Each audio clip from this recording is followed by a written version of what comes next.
Tonight, open your heart to the book of Ecclesiastes and allow your mind to finally rest. If your thoughts have been heavy or hard to quiet, this peaceful Bible reading is a place to settle down and let go. These calming scriptures are read slowly to ease anxiety, reduce overthinking, and create a gentle path into sleep. You don't need to figure everything out right now. Just listen, breathe, and let the Word of God bring you calm, comfort, and deep rest. If you enjoy resting in God's Word like this, consider subscribing to the channel so you can always have a peaceful place to return to. Let's begin. Ecclesiastes 1. These are the words of the teacher, the son of David, king in Jerusalem. Futility of futilities, says the teacher. Futility of futilities. Everything is futile. What does a man gain from all his labor, at which he toils under the sun? Generations come and generations go, but the earth remains forever. The sun rises and the sun sets. It hurries back to where it rises. The wind blows southward, then turns northward.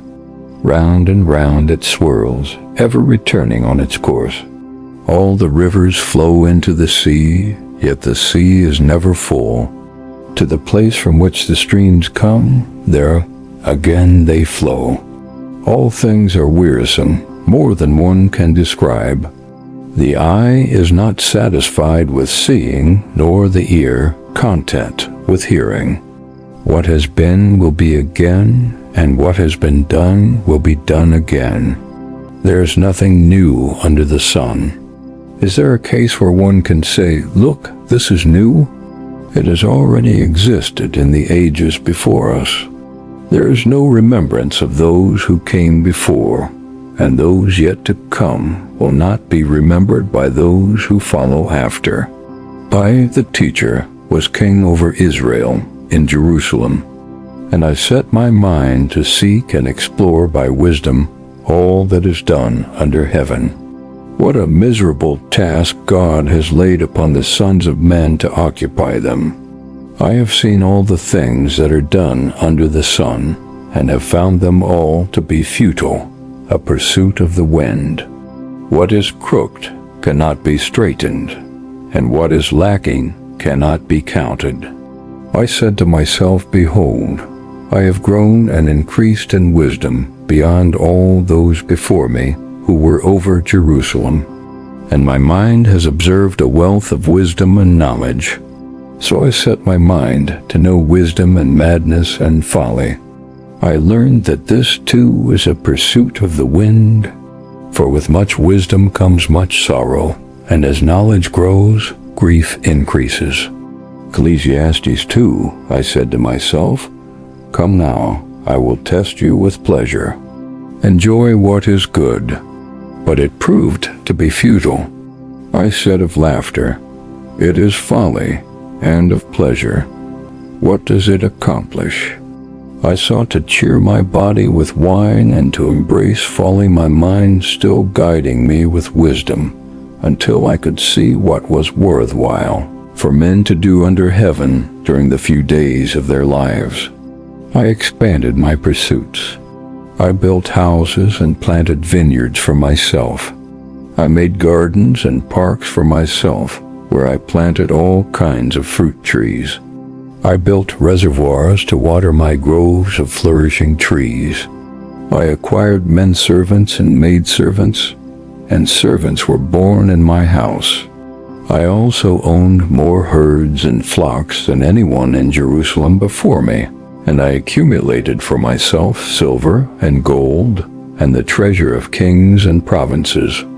I gathered to myself male and female singers, and the delights of the sons of men, many concubines. So I became great and surpassed all in Jerusalem who had preceded me, and my wisdom remained with me. Anything my eyes desired I did not deny myself. I refused my heart no pleasure, for my heart took delight in all my work, and this was the reward for all my labor. Yet when I considered all the works that my hands had accomplished and what I had toiled to achieve, I found everything to be futile, a pursuit of the wind. There was nothing to be gained under the sun. Then I turned to consider wisdom and madness and folly. For what more can the king's successor do than what has already been accomplished? And I saw that wisdom exceeds folly, just as light exceeds darkness. The wise man has eyes in his head, but the fool walks in darkness. Yet I also came to realize that one fate overcomes them both. So I said to myself, the fate of the fool will also befall me. What then have I gained by being wise? And I said to myself that this too is futile. For there is no lasting remembrance of the wise, just as with the fool, seeing that both will be forgotten in the days to come. Alas, the wise man will die, just like the fool. So I hated life because the work that is done under the sun was grievous to me. For everything is futile and a pursuit of the wind. I hated all for which I had toiled under the sun, because I must leave it to the man who comes after me. And who knows whether that man will be wise or foolish? Yet he will take over all the labor at which I have worked skillfully under the sun. This too is futile. So my heart began to despair over all the labor that I had done under the sun. When there is a man who has labored with wisdom, knowledge, and skill, and he must give his portion to a man who has not worked for it, this too is futile and a great evil. For what does a man get for all the toil and striving with which he labors under the sun? Indeed, all his days are filled with grief, and his task is sorrowful. Even at night, his mind does not rest. This too is futile. Nothing is better for a man than to eat and drink and enjoy his work. I have also seen that this is from the hand of God. For apart from him, who can eat and who can find enjoyment? To the man who is pleasing in his sight, he gives wisdom and knowledge and joy. But to the sinner, he assigns the task of gathering and accumulating that which he will hand over to one who pleases God. This too is futile and a pursuit of the wind. Ecclesiastes 3.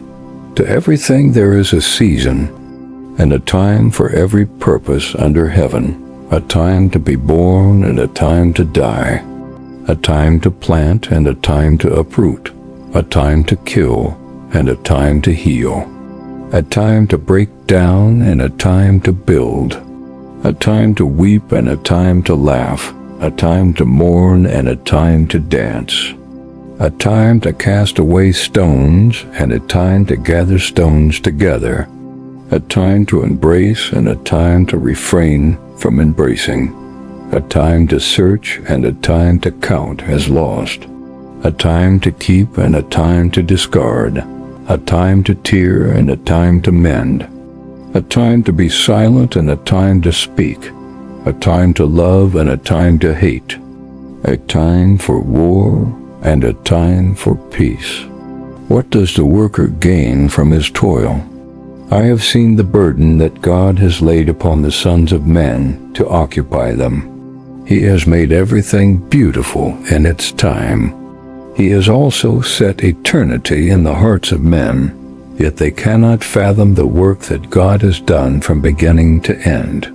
I know that there is nothing better for them than to rejoice and do good while they live, and also that every man should eat and drink and find satisfaction in all his labor. This is the gift of God.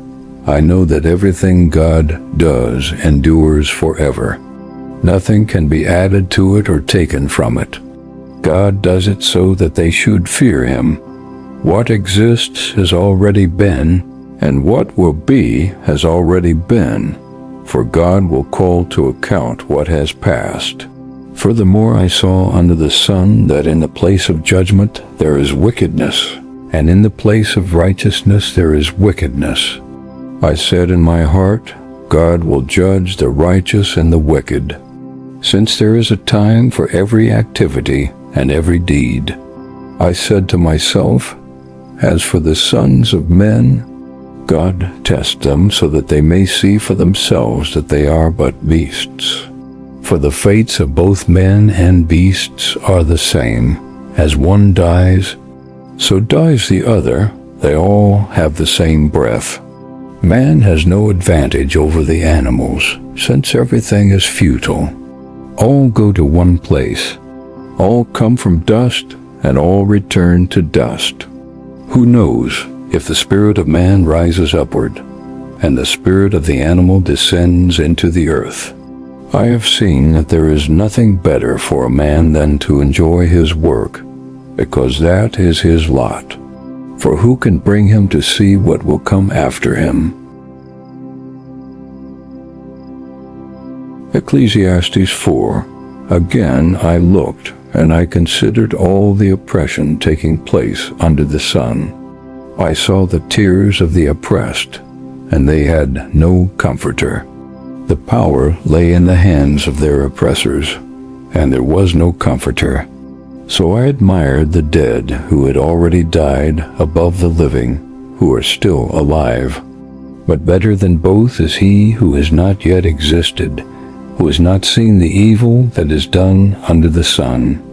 I saw that all labor and success spring from a man's envy of his neighbor. This too is futile, and a pursuit of the wind.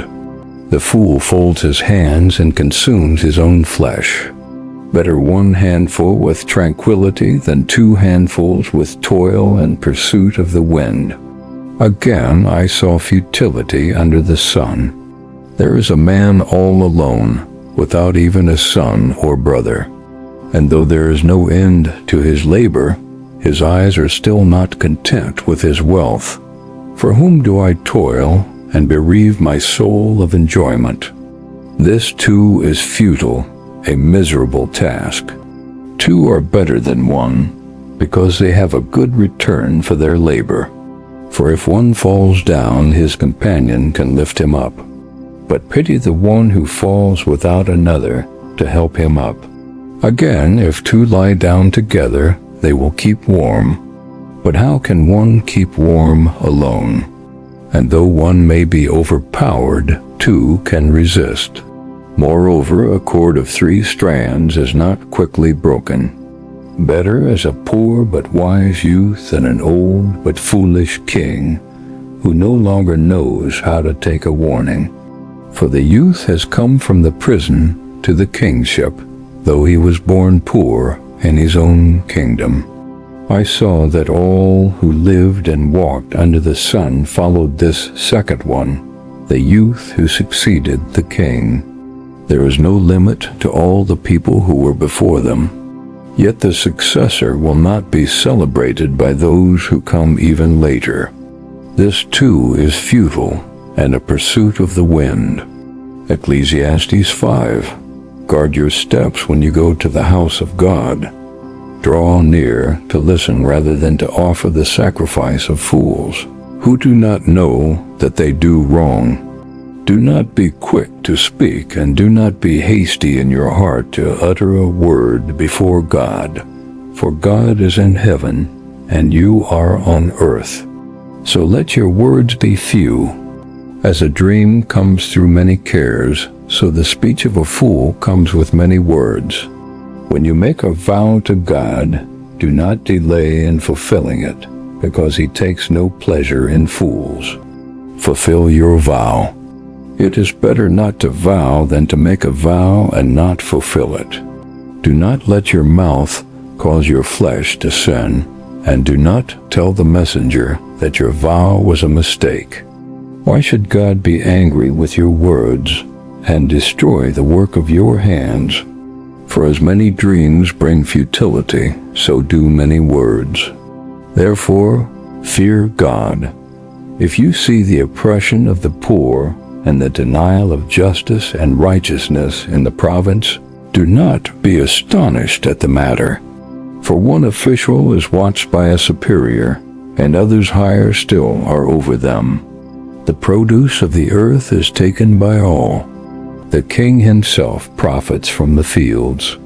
He who loves money is never satisfied by money, and he who loves wealth is never satisfied by income. This too is futile.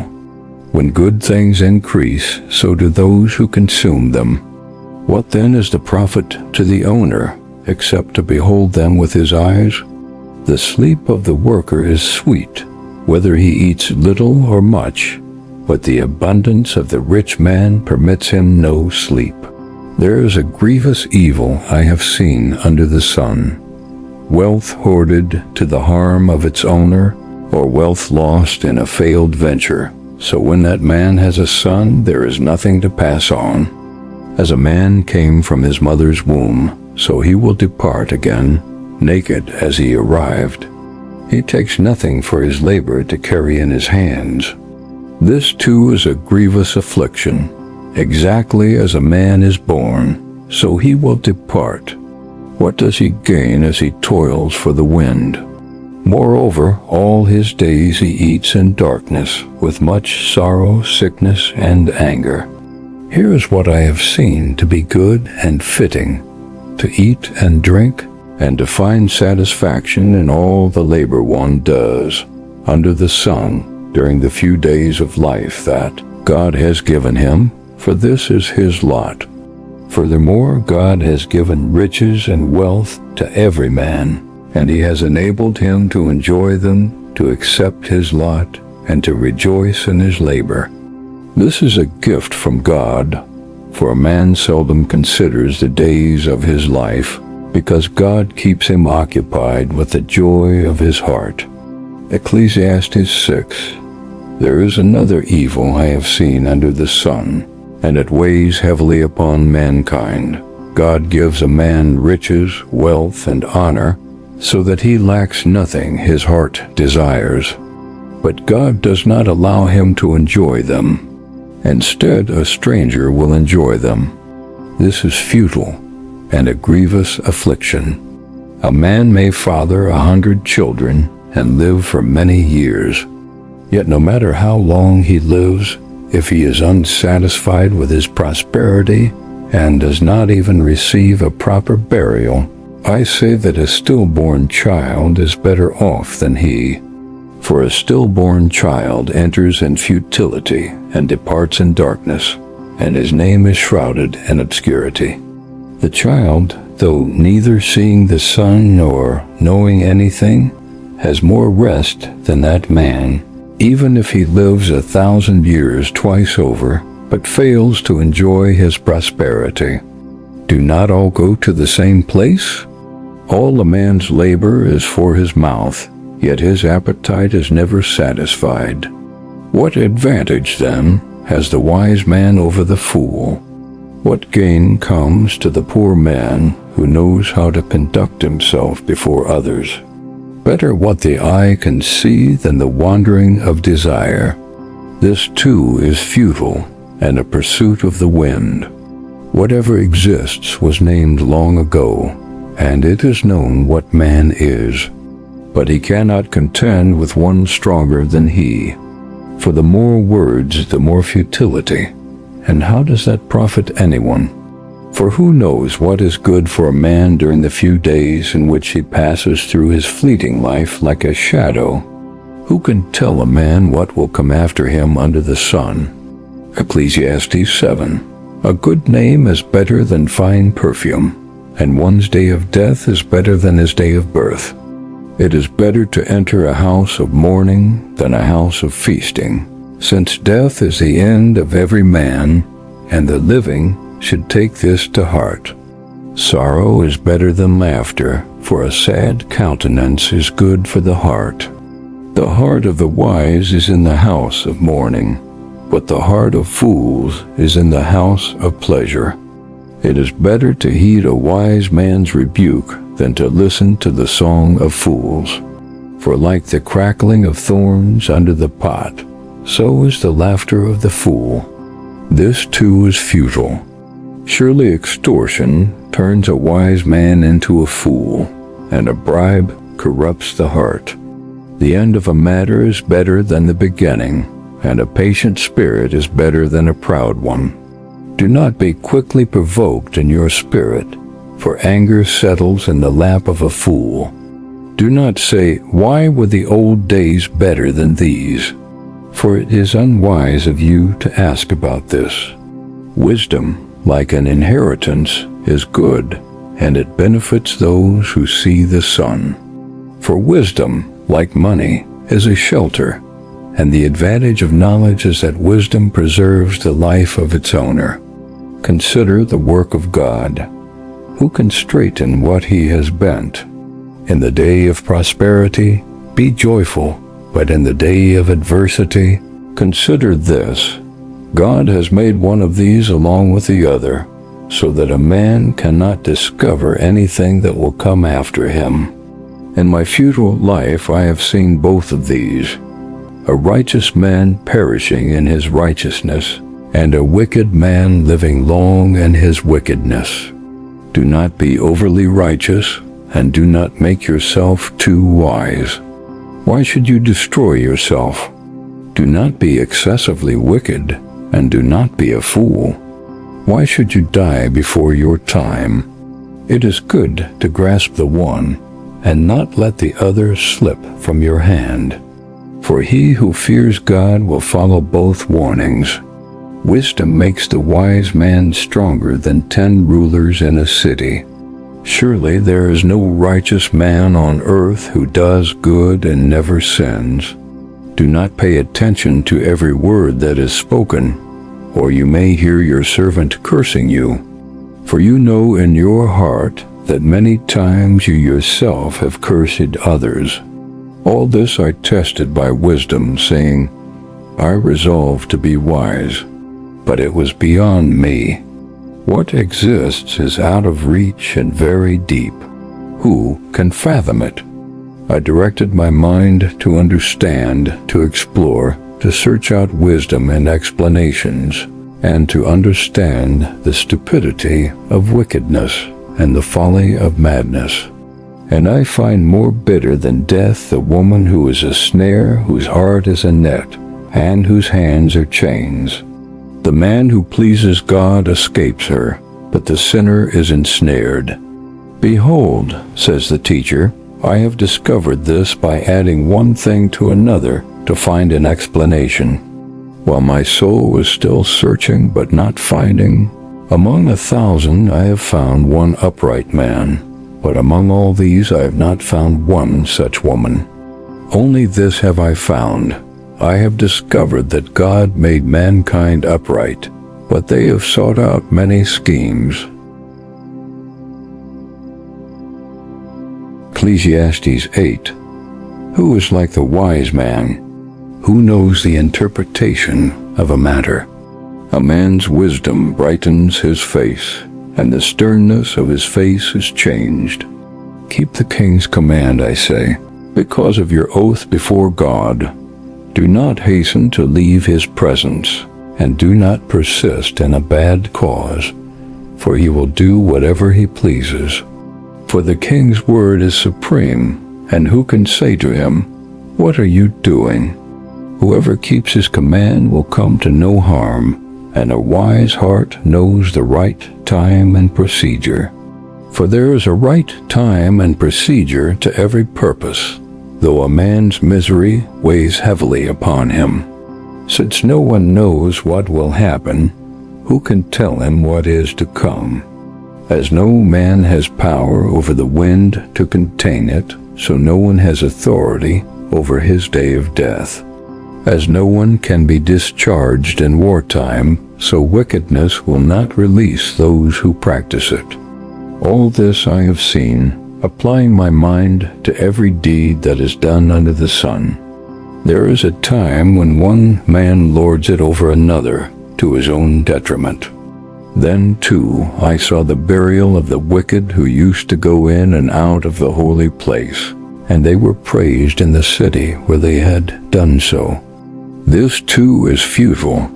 When the sentence for a crime is not speedily executed, the hearts of men become fully set on doing evil.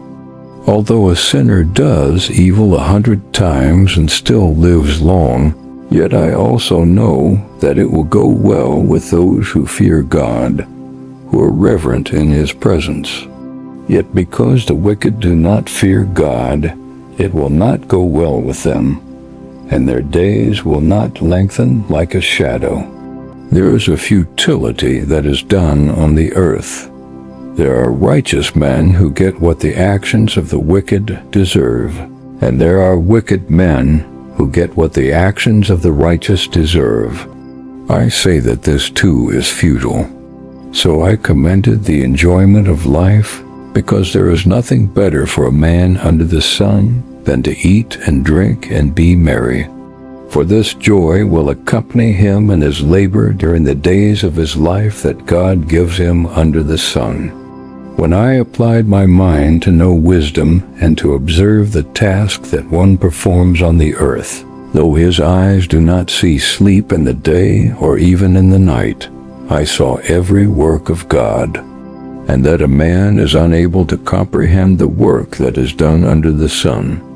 Despite his efforts to search it out, he cannot find its meaning. Even if the wise man claims to know, he is unable to comprehend. Ecclesiastes 9. So I took all this to heart and concluded that the righteous and the wise, as well as their deeds, are in God's hands. Man does not know what lies ahead, whether love or hate. It is the same for all.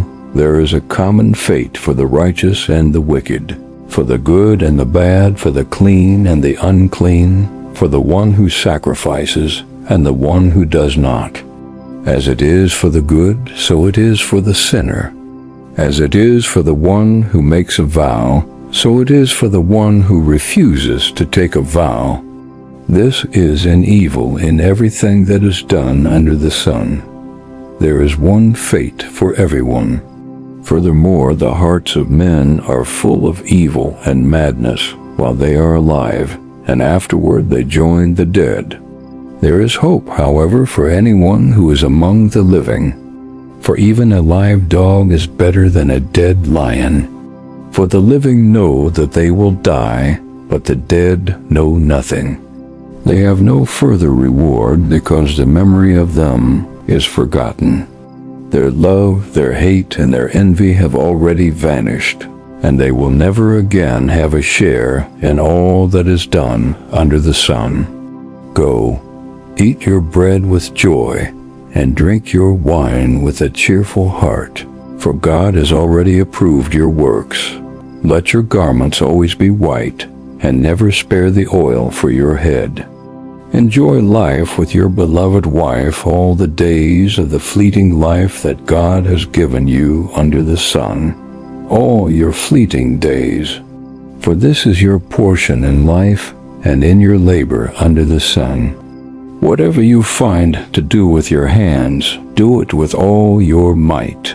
For in Sheol, where you are going, there is no work or planning or knowledge or wisdom. I saw something else under the sun.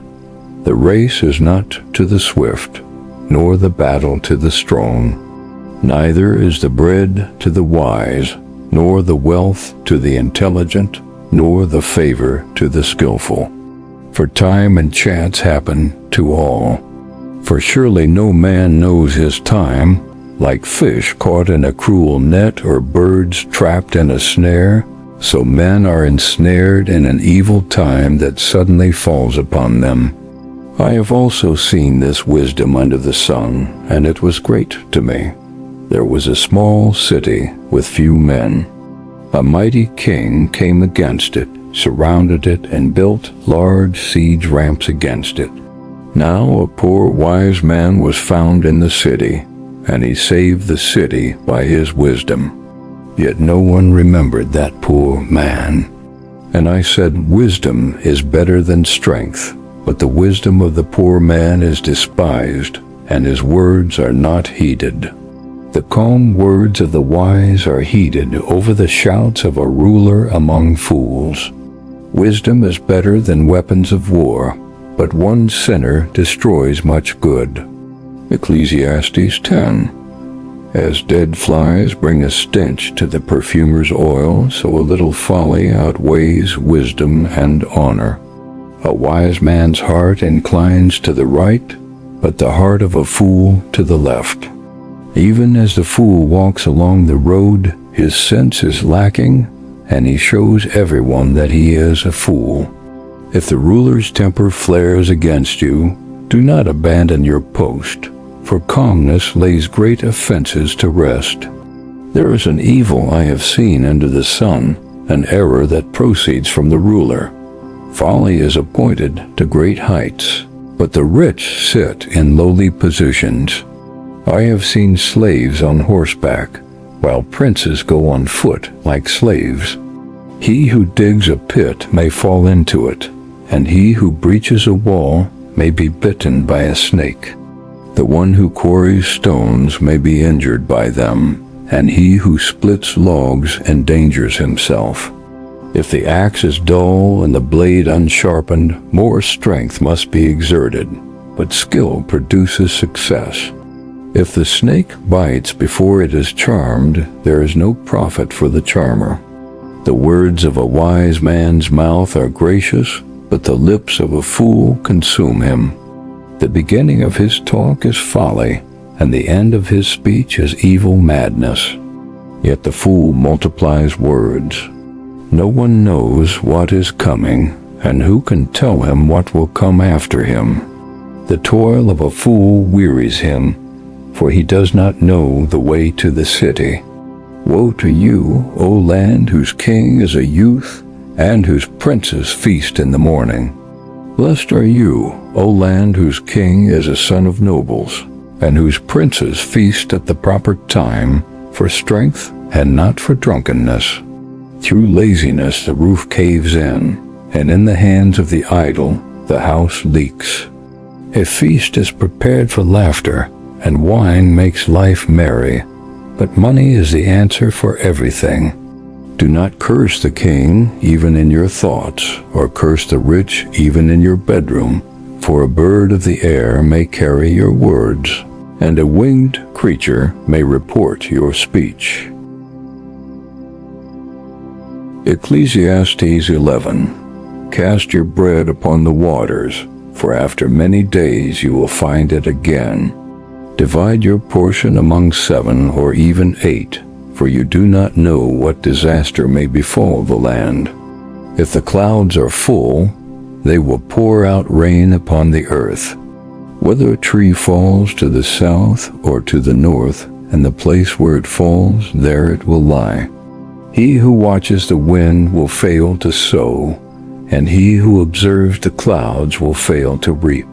As you do not know the path of the wind, or how the bones are formed in a mother's womb, so you cannot understand the work of God, the maker of all things. Sow your seed in the morning, and do not rest your hands in the evening, for you do not know which will succeed, whether this or that, or if both will equally prosper. Light is sweet, and it pleases the eyes to see the sun. So if a man lives many years, let him rejoice in them all. But let him remember the days of darkness, for they will be many. Everything to come is futile. Rejoice, O young man, while you are young, and let your heart be glad in the days of your youth.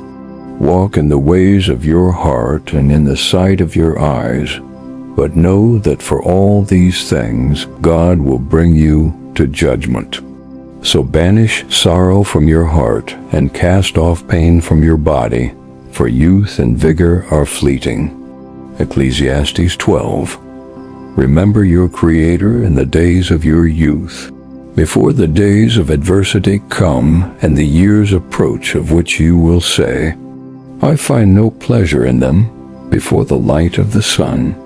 Moon and stars is darkened, and the clouds return after the rain. On the day the keepers of the house tremble and the strong men stoop. When those grinding cease because they are few and those watching through windows see dimly. When the doors to the street are shut and the sound of the mill fades away. When one rises at the sound of a bird and all the daughters of song grow faint. When men fear the heights and dangers of the road.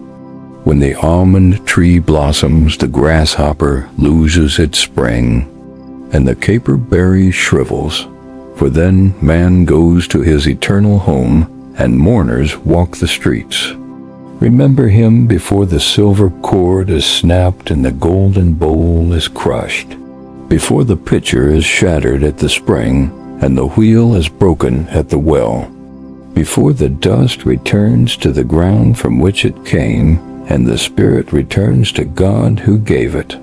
Futility of futilities, says the teacher. Everything is futile. Not only was the teacher wise, but he also taught the people knowledge. He pondered, searched out, and arranged many proverbs. The teacher searched to find delightful sayings and to record accurate words of truth. The words of the wise are like goads, and the anthologies of the masters are like firmly embedded nails driven by a single shepherd. And by these, my son, be further warned. There is no end to the making of many books, and much study wearies the body.